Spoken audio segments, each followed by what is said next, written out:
Thanks, Kathy. I'm Randy. I'm an alcoholic. I am so grateful to be here today and to have a program of recovery and to be aware that there are 12 steps. There's a 12-step program. It's 12 steps to a spiritual awakening. It's 12 steps to a spiritual awakening. I got to take each of those steps as a way of life so that I can build the new character, or so that a new character can be built. I don't think I really played that big a part in the new character. I don't even think the new character gets built. The new character is there. It's just asleep, and it's covered over with all this ego and all this living in this material world and all of this dis-ease that I have because I can't accept life the way it is right now. I want a different life. I don't believe that this could possibly be God's will for me, to have the life that I have. And I'm constantly dis-eased. I'm dis-eased. I'm not at ease with the life that I have, and I want a different life. I want something different. And so I'm always fighting and arguing and debating about how my life should be. And I can never just relax into maybe this is my life. This is my life. And maybe this is my health. And maybe this is the life that I'm supposed to be living, and I could now turn away from trying to change my life and just see what I could add to life. And I think that this morning I had an extraordinary experience. I sat down, I did some reading, and I did some writing, and I didn't want to write. I wanted to do something. I wanted to watch football. I wanted to do anything but be with me. But I said, no, this morning I have time. I can just do what I want to do. Is I want to be connected to God. I want to be in that spiritual relationship with the Spirit that I want to awaken. But I don't want to do the work to do it. I want to do what I want to do, and I want the Spirit to awaken over there. And then when I sat down and I did some reading, and in the reading, my mind started talking to me about, oh, you need to find a new teacher. You need to find a new school. You need some more discipline in your life. And really, I just had this extraordinary experience of knowing that the answer is in the 12 steps. It's not in a school. I want to go to school, and I want you to teach me how to be okay, but I don't want to do the work. I want you to do the work, and I want you to teach me what it's like if I would have done the work, and then I want the experience of having done the work without doing the work. So that's why I don't read the book. I go to my sponsor. He knows the book inside and out. He knew every word in the book. He knew how many words there were in the book. He studied it. I didn't know anything, but I knew when I was in trouble, I could call him. And he would tell me what I needed to know to be okay in the minute that I was in. And then I could go back to the business of being diseased and trying to find a solution for my problem that had nothing to do with what he was telling me. So I want to go to school because I don't want to do I don't want to do the connecting. I want to go to school and sit in a chair and I want to do I don't know how to describe it. It's like I want this thing, but I don't want it. I believe that I believe in a superstitious way to get to God, that if I wear the right hat on the right place on my skull cap, that somehow that will make me closer to God. I want to put on the magic hat and be better. I want to put on the magic robe and be better, but I don't want to sit and write and share my life with a higher power. And because what I want to get better isn't, I don't want my mind to get better. I want my material world to get better. I want my house to grow a new room magically. I want my car to transform itself into a brand new car of my choice. I want magic. I want my outside world to get better because I believe that if it gets better, then I'll be better inside. And everything in me thinks that that's possible without doing the work. And really, It's so simple, because right now in this moment, I can be completely healed of alcoholism. Right now in this moment, I can have a deep understanding of my higher power.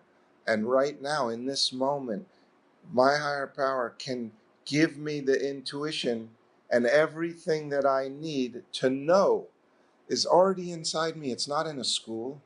It's not in a book. I read the book and it reminds me of what's possible, but it doesn't do what's needed to have what's possible. I have to be willing to do that. I have to be willing to make the connection to the higher power. And it's done through 12 steps. And the first step of it, you see, I was thinking about what every time we talk about the disease in here, but it's not the disease. It's because I'm diseased that I am here at all. It's because I was diseased this morning that I sat down and pulled out the books and the materials and started writing and trying to connect. So the reason we talk about the disease and knowing what the disease is that that's the thing. Knowing that I have this disease is the thing that could possibly help me to go into the steps for what the steps are needed for. So I like to just say real quickly, I have an unsatisfiable mind. No matter what I get, even when it's exactly what my mind tells me is what I want and what I need, no matter what, when I get it, once I have it, I don't want it anymore. I want that and something better. I have a house. All I ever wanted was a house. Now I have a house. Now it needs to be bigger because it's unsatisfiable. That's what's wrong with me. I have a fault-finding mind. I have a house, but it's got some issues, and I don't like it, and I don't want to do the work to fix it. I have an opinionated mind. I have opinions about my house and what it means to own a house and what it means to own a house in my neighborhood and what it would mean to own a house in another neighborhood. And my opinions keep me dissatisfied with where I'm at. I'm always in a hurry. If I need my house to change, it needs to change right now. I can't paint the back deck. I got to paint the back deck, the outside, the inside. I have to redo the kitchen and add on. It all has to be done, and it has to be done by this weekend. I'm easily frustrated. I start painting the back deck, and I get halfway through, and I don't like the color. Now I'm frustrated, and it's driving me crazy. And I'm the king. I think I'm the king. I think everything revolves around me. Not only do I want to paint my deck, I think you should paint it for me. And you should be happy to do it, and you should do it perfectly, and you should do it the way I want it done, and you shouldn't have any opinions of your own. You should just listen to what I say and do it the way I want it and shut up. And that's a way of life. That's why I am here. Because there's no way that I'm going to be comfortable in this world with that mind and with that disease. And so I get to walk into step one and admit complete defeat. I'm a complete defeat. I don't know how to have a house. I don't know how to paint a porch. I don't know what the house needs today. Could you show me? Could you help me? Could you help me? Could you be with me? That's step two. The first is I don't know. I don't know. I don't know. I don't know what's going to make me happy anymore. I know that my mind will constantly come up with new ideas of things that could make me happy. But they never do. I know that today. So I get to admit complete defeat. I'm a complete defeat at figuring out what I need for my life and then being okay with it. And then I get to start to come to believe. Now that I know that there's something wrong with me, I could come to believe that there's something greater than me that could restore me to sanity. And it doesn't happen by accident, and it doesn't happen in time, and it doesn't happen because I go to meetings, and it doesn't happen because I read, and it doesn't happen because I didn't drink today. It happens because I start to rightly relate myself to God. God, I'm a guy. I'm a guy sitting in a chair. I'm a guy sitting in a chair that is restless, irritable, and discontent all the time, no matter what's going on in my life, unless I have a relationship with you. So could you help me? Could you restore me to sanity? I've tried all morning. Could you help me? And then something new could happen. Either I get restored to sanity or I don't. If I do, I'm coming to believe that I do. And if I don't, then I either need to try some more or say, screw it. Okay, it doesn't work. Doesn't work. I've never seen anybody who's tried rightly relating themselves to their higher power that didn't get some results. It's only the ones that say no, the belligerent, savage ones. That's how it describes me in that state. The one who won't believe is belligerent and savage. And I have that mind from time to time. I become belligerent and savage in my mind. And then when I have the experience of coming to believe, and I have the peace that I know it for myself, and you can't take it from me. And I know that if there's something wrong with me, it's me. All of my troubles are of my own making. And God, I have to have God's help. All of my troubles are of my own making, and I have to have God's help. And when I have God's help and I have the peace, and I put some time together, little pieces of peace that I put together, then I have my experience. And based on my experience, I can make a decision. It's an easy decision. Do I want the experience that I have when I'm alone, which is full of fear and self-pity and anger and savage and belligerentness? Or do I want the experience that I have when I'm coming to believe, when I'm rightly relating myself to God? And that's a decision I can make.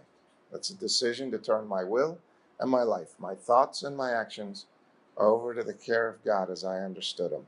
As I understood Him, because I have my own understanding, my own understanding.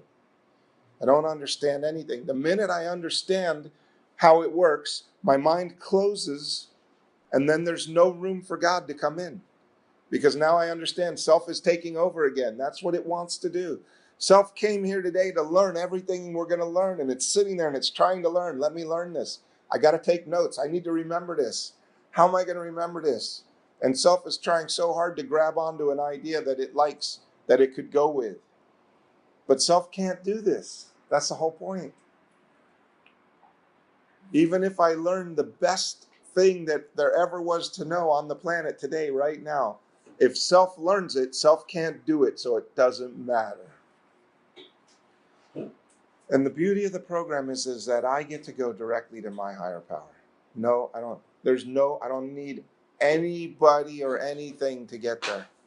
I have to do it in light of my own circumstances. I'm the only one who can make the decision to start rightly relating to my higher power. And I'm the only one that can do it. You can't do it for me. No human power can relieve my alcoholism. That's a principle. That's an idea. You can't do it for me, and I can't do it for me. But God could and would if He were sought right now, if it were sought. So that's what's being offered. And so right now in this meeting, so this meeting could become a place of soughting. I could come here, and rather than trying to learn something, rather than try and get somewhere, I could just be here and have some being and some soughting and have a relationship with my higher power right now. Could you help me hear what's being said? Right now.